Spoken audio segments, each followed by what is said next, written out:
The text arrived while I was elbow deep in my latest prototype, soldering iron in one hand, coffee cold beside me in the garage I'd converted into a workshop. My phone buzzed against the workbench, and I almost ignored it. But it buzzed again. Then again. Marcus never sent multiple texts unless he was drunk or in trouble. Congrats on your innovation award. I set down the soldering iron, frowning. I hadn't submitted anything for an award. The next text made my blood run cold. 100K bonus. Drinks on me this weekend, bro. Then a photo. Marcus in his pressed suit, holding an oversized check and a crystal trophy, standing next to the CEO of Nexus Technologies, where he worked as a mid-level project manager. But it wasn't his smiling face that made my hands shake. It was the display behind him. My design. My sustainable water filtration system that I'd been perfecting for 3 years. Every curve, every component, every innovation I'd sketched and resketched at this very workbench. Even the name, Aquapure Pro, that I'd registered for the patent application 6 months ago. I stumbled backward, knocking over my coffee. The brown liquid spread across my sketches, but I barely noticed. My mind raced, trying to make sense of what I was seeing. The only person who knew about my design was Marcus, I whispered. My older brother. The golden child who'd gone to business school while I'd wasted time tinkering in the garage. The one who'd laughed when I'd turned down corporate jobs to pursue my own innovations. The one I'd trusted when he'd asked to see my work during Thanksgiving dinner. Just curious what keeps you so busy, he'd said, seeming genuinely interested for once. Mom says you're out here all hours. I'd been so pathetically grateful for his attention that I'd shown him everything. The prototypes. The test results. Even pulled up the patent application on my computer to show him the technical drawings. He'd asked questions, taken photos for inspiration. Even offered to help find investors through his company connections. Now I understood why he'd been so interested. My phone rang. Marcus, did you see? His voice was electric with excitement. Can you believe it? They fast-tracked the whole thing. Said it was the most innovative design they'd seen in years. I mean, I had to modify your concept a bit, make it commercially viable, but... My concept.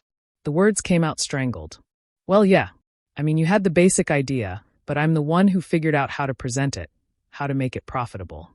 That's the real innovation, right? Taking a garage project and turning it into something real. Marcus. My voice was deadly calm. That's my exact design. My patent application. My 3 years of work. Silence. Then come on, Naomi. Don't be like that. It's not like you were doing anything with it. Sitting in your garage, playing inventor while I'm out there in the real world. I gave your little project life. You stole it.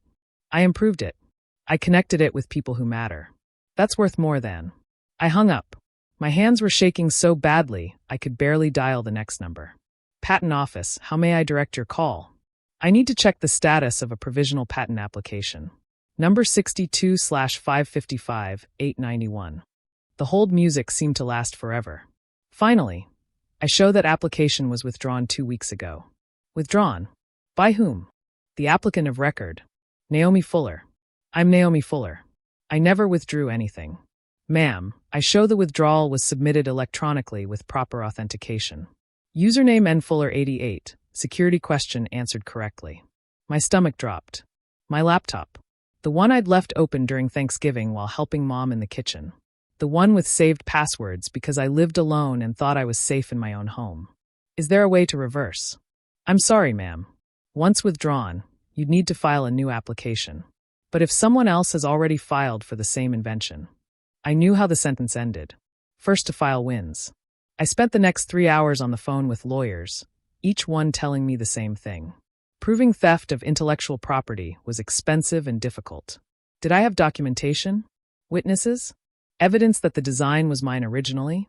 Everything's on my computer, I told the fourth lawyer. Years of files, tests, iterations. Which he had access to? He's my brother. I trusted him. That'll make it harder, not easier. Juries tend to side with family unity. Unless you have something concrete. I stared at my laptop, thinking. Marcus had been thorough, but was he thorough enough? He'd always been sloppy with details, relying on charm and connections rather than hard work. Maybe. I opened my email, searching for any reference to Aquapure. Most of my work was in CAD files and handwritten notebooks, but surely I'd sent something, somewhere. Nothing. He'd been more thorough than I'd thought. But as I scrolled through my sent folder, something caught my eye. Emails I hadn't sent. Dozens of them, all from the past 2 weeks, all to Marcus's work email. Hey bro, attaching my latest revisions for your project, winky face. Made some tweaks to your brilliant filtration idea. Can't wait to see what you do with this. Each one had attachments. My CAD files. My test results. My research. All sent from my email to his, creating a paper trail that made it look like I'd been helping him all along. Like it had always been his project. You bastard, I breathed. But something was off. The timestamps. I pulled up my calendar, cross-referencing the dates. November 15th, 3:47 p.m. I'd been at the dentist. November 18th, 2:23 a.m. I was asleep. November 20th, 11:15 a.m. Grocery shopping with mom. He'd sent these emails while I wasn't home, while I couldn't have been on my computer. I screenshotted everything, then noticed something else. The email client. Marcus had used the web interface, not my usual desktop application. Web interfaces logged IP addresses. My fingers flew across the keyboard, diving into settings I'd never needed before. There. Login history. IP addresses for every session. Most were my home IP. But the ones corresponding to those emails? Different. I copied the address, ran it through a lookup tool. Nexus Technologies corporate network. He'd sent the emails from his office. From his work computer. Creating a digital trail that led right back to him. My phone rang. Unknown number. Ms. Fuller? This is Janet Morrison from Nexus Technologies Human Resources. I'm calling about a delicate matter regarding your brother's recent innovation submission. My heart raced. Yes, we found some unusual emails in our system during a routine security audit. Emails that appeared to be from your address, but originated from our network. Our IT department flagged them as potential security breaches. I wonder if you could help us understand what happened. I closed my eyes, decision made. I'll tell you everything, but I think we should meet in person, with your legal department present. 3 days later, I sat in a glass conference room on the 40th floor of the Nexus building. Across from me were Janet from HR, 2 lawyers, the head of IT security, and the CEO himself, Richard Blackwood, whose signature was on Marcus's giant novelty check. I'd brought everything. Notebooks dating back 3 years. Photos of prototypes with timestamps. The original patent application with my digital signature. University transcripts showing my engineering degree, the one Marcus had mocked as impractical. Walk us through the timeline, Janet said gently. So I did. 3 years of development. Every iteration, every failure, every breakthrough at 2 a.m. when normal people were sleeping but inventors were chasing perfection. I showed them the trail, not just of invention, but of obsession. Coffee-stained notebooks. Photos of my garage workshop evolving as the project grew. Receipts for specialized components that matched my credit card statements. And then Thanksgiving? The lawyer prompted. Marcus seemed interested. For the first time ever, he wanted to know about my work. I paused, embarrassment burning. I was happy. My brother finally taking me seriously. I showed him everything. Including your patent application? On my laptop, yes. He asked to see the technical drawings. Said he might know investors. The IT director pulled up something on his tablet. These emails started 2 days later. All sent during business hours from a terminal in the project management department. Terminal 4B7. That's Marcus's desk, Janet said quietly. He logged into my email from his work computer, I explained. Created a fake trail to make it look like I'd been sending him the designs. Like it was his project all along. Why use our network? The CEO asked, frowning. Why not do this from home? The IT director answered. Timestamp manipulation. Our email servers would show when the emails were actually sent versus received. From an external network, he could have altered headers. But internal emails? Those timestamps are locked. He didn't know that, I said. Marcus isn't technical. He probably thought using my account was enough. They exchanged glances. The CEO cleared his throat. Ms. Fuller, I need to ask. Are you seeking money? No. I met his eyes. I want my design. My patent. My recognition. The money can go to charity for all I care. But I won't let him steal 3 years of my life and call it his innovation. The award ceremony was public, the lawyer said carefully. Retracting it would be embarrassing, I suggested. More embarrassing than knowingly profiting from stolen intellectual property? More embarrassing than a fraud lawsuit. Janet pulled up something on her laptop. There's more. We've been investigating some irregularities in Marcus's past projects. This isn't the first time he submitted ideas that seemed beyond his technical capabilities. My stomach turned. There are others? 2 former interns. Both had collaborated with Marcus on projects that earned him promotions. Both left the company shortly after. We're reaching out to them now. The CEO stood abruptly. I've heard enough. Janet, I want a full investigation. Every project Marcus has submitted. Every email from his terminal. Everything. He turned to me. Ms. Fuller, on behalf of Nexus Technologies, I apologize. This is not who we are. What happens now? I asked.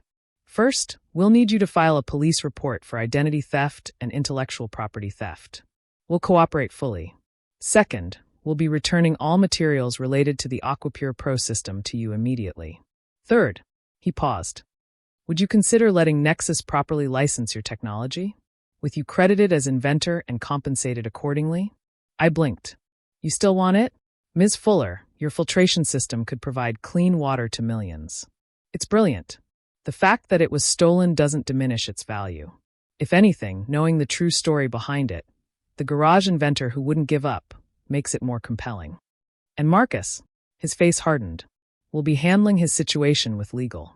2 hours later, I walked out of the Nexus building with a business card for their head of product development and a promise of a call from legal within 24 hours.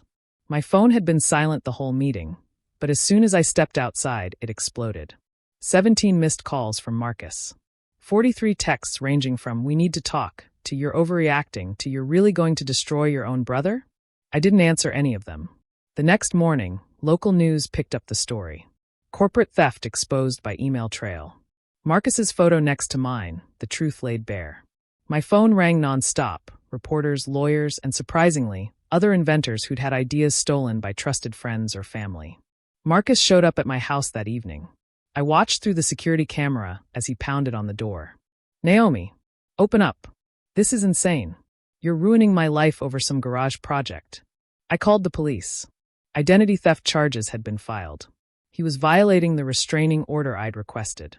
As they led him away, he screamed, "You're choosing some stupid invention over family." "No," I said to my empty workshop.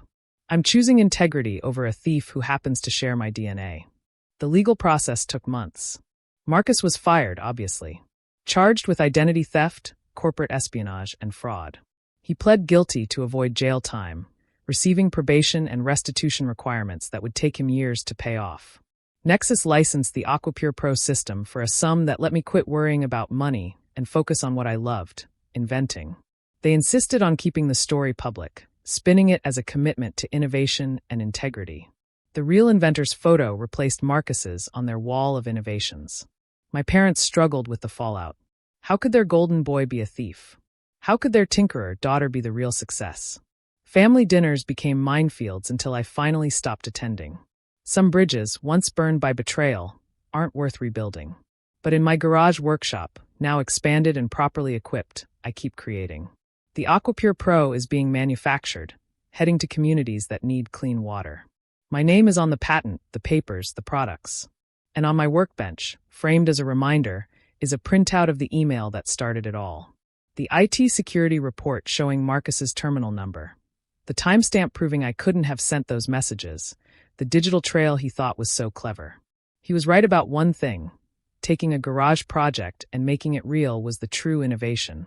He just didn't realize that innovation includes protecting what you create from those who would steal it. Even especially when they're family. Especially when they think you're too small, too unimportant, too garage-bound to fight back. He thought wrong.